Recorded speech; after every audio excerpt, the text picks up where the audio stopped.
రంగడు చంపేశారు, నరికేశారు, హాస్పిటల్ తీసుకొచ్చారు, ఏముంది ముక్కలు ఉన్నాయి, చంపేశారు.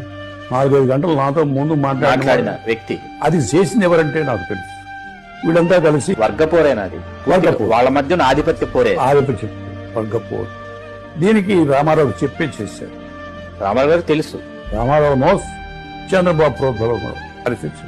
అంటే నాయకుడిగా ఎదుగుతాడనా, లేకపోతే వాళ్ళ ఆధిపత్యాన్ని ఇతను ప్రశ్నిస్తున్నాడు? అక్కడ బెజవాడలో వీళ్ళు పెత్తనం బాగుంటాడు.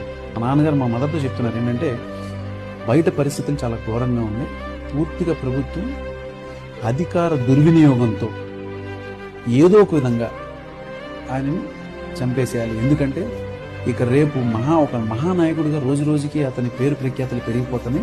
ఇక నెక్స్ట్ ఇంకా మనకి పుట్టగతులు ఉండవు. ఎందుకంటే వాళ్ళు అప్పటికే అధికార దుర్వినియోగం చాలా రకాలుగా చేసేయడం జరిగింది తెలుగుదేశం పార్టీ ఎన్నో విషయాలు. ఇక మనకి ఈయన పెద్ద అడ్డు అయిపోతాడు, ఇతను కానీ తీసేస్తే